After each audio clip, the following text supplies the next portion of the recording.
Mabuyani, munjani? Salibonani lonke ngalibingelela njalo kwenye episode engibe ngiliphathelona elangeni lanamuhla. Ithi ngitsho okuphakathi kwenhliziyo yami ngoba kunzima. Ibizo lami ngoTerence, kodwa ku-TikTok angilisebenzisi lona. Mina ngihlala eCape Town, but kuqala lokhu ngangihlala eDiepsloot. Ngangizisebenzela kwenye i-construction company, obviously imali yakhona yayincane, lani liyakwazi. Kungasenani, ngivela emsebenzini ngangithanda ukuziphumulela phezu kombheda wami, njengomuntu oyabe ediniwe. Njenge-TikTok ngiyayithanda even lamanje. Ngibhizi ngiyascrolla laphana. Ngadinwa ngabe ngisithi ithi ngingene ku-live. Ngangena ku-live omunye umuntu wangisendela ama-Lion Gifts angu-50.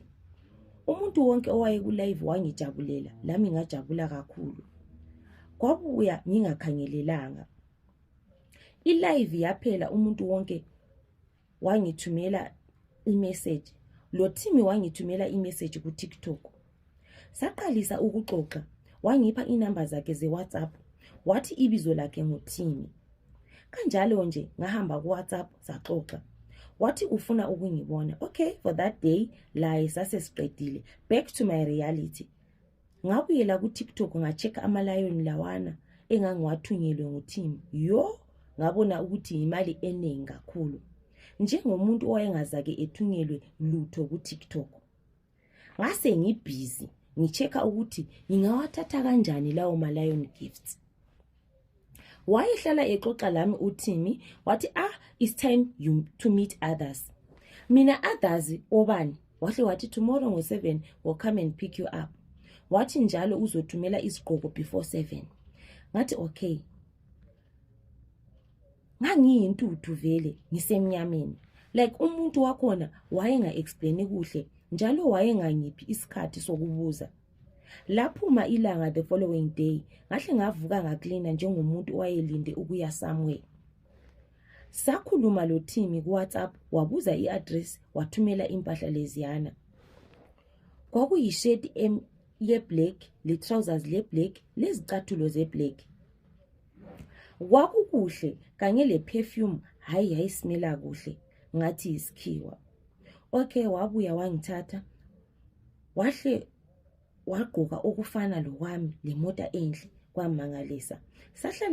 Sahamba saya kwenye i-estate, angazi ukuthi kuphi.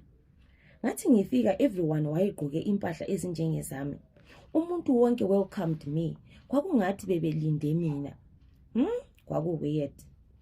Umkhulu wakhona wayehla from upstairs, wayegqoke kuhle. Sasingamadoda sodwa. Wathi esehla phansi, sonke sabuthana, lami ngangilandela abanye.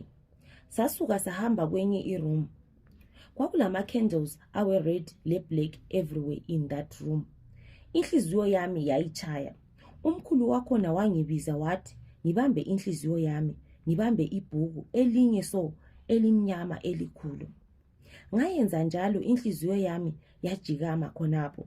Wangipha icup eye-gold. Kwakungathi yiwine, kodwa kwaku very thick, ungathi ligazi.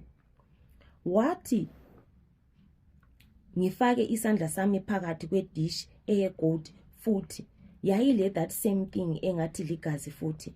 After some minutes, wathi ngikhiphe isandla sami, ngistempe kwelinye iphepha elaliphambi kwami. Iphepha lakhona lalibhalwe ibizo lami phezulu. Umuntu wonke wahlekelela. Okwangimangalisayo yikuthi all that thick red stuff kwasala ephepheni leliyana. Ngithi konke. Isandla sami sasala si-clean. Ngahle ngaqalisa ukuphiwa ama-gifts ezimota lemali eningi. Kwadliwa sanatha amawayini. Wazongitshela sesihamba ukuthi you are one of us. Yi-brotherhood leyo, but by then ngangisizwa konke, but I couldn't react or ask the way I wanted.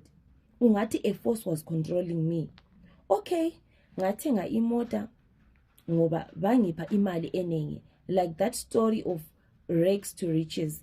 Impilo yaqalisa ukutshintsha, ngasuka eDiepsloot ngahlala eFourways. Kwatshintsha like angazi ukuthi nginga-explaina kanjani. Every 2 weeks sasisiya endlini leyana sisenza izinto ezitshiyeneyo. Kwaqalisa ukufa usisi wami, washawa yimota eDurban wafela kuspot. The next month ubhuti wami wawelwa yipallet eligcwele izinto ku-warehouse wahle wafela khonapho. I-last born yadutshulwa yafa etavern wahle wafela khonapho. Izinto zazisenzakala buthumthumu, hayi khona kwasokunzima. Ngangiswela ukuthi ngi-explain ukuthini, but ngasuspecta i-brotherhood. U-brotherhood babesithi thina asibulali. Ubaba wami walunywa yinyoka wafa, umama wachaywa ngumbane wafa, my whole family gone. Ngapha mina ngile mali, izimota, kodwa abantu bayafa. Kwasuka ngekhaya khathesi anyone in my family uyafa. Ngake ngazama ukuphuma kodwa ngayehluleka, abantu bayafa. I tried ukuzibulala bathi ngiyadlala vele angisoke ngife as long as inamba yabantu abayifunayo ingakakwani. Ngaziwosa ngamafutha awami ngiyatsha. Konke lokhu kwaqalisela ku-TikTok. Guys, beware kuma live lapho elingena khona, ngoba uzongena kwezinye indawo lapho ozayihluleka ukuphuma khona. Hiyo ke i-confession esuka kubhuti wethu, uthi yena wangena wathwala through i-TikTok live. Ingixolele bakithi izulu liyana ngapha, liyana kakhulu, so maybe ngizozwa isound engani iweird. Kungasenani mina ngiyajabula ukuthi ubhuti lo uyarealize ukuthi waphambanisa. Like yena uyazisola ukuthi wangena ku live nale wathatheka wahamba like izinto zakhona it happens so fast, uyabona. So yeah, into ezinjalo ziyayenzakala, like some other things they happen so fast ukuthi uyabe so overwhelmed ususwela lokuthi uyenzeni, but kuyabe kunjani kusenzakala. So nangazi ubhuti lo yena sesitshelile advice ukuthi singangeni kuma TikTok esingawazi esingazwisisiyo, yabona. Fanele sibone ukuthi esikugiftwayo khonokho angazi wona la ama-lion, mina ngazi ukuthi about ama-lion gifts wona la watsho asazi abakwaziyo ukuthi wetha malini wona lawa ama-lion gift. I don't know, and I don't know anything about ama-gifting ayenzwa ku-TikTok, so asazi ukuthi uhamba kanjani. Maybe abanye liyakwazi ukuthi ugiftwa kanjani, but kuthiwa sinanzelele ku-TikTok khona ngale labantu lama-live esiwangenayo, lama gifts esiwathola sinanzelele konke khonokho, ngokuthi uzogcina usungeniswa kuma-brotherhood, ngokuthi babe bekhona bezingela abantu ababefanele ukuthi benjani beba-initiate. Ngiyabonga ngokulalela. Please comment, like and share. Ndabonga.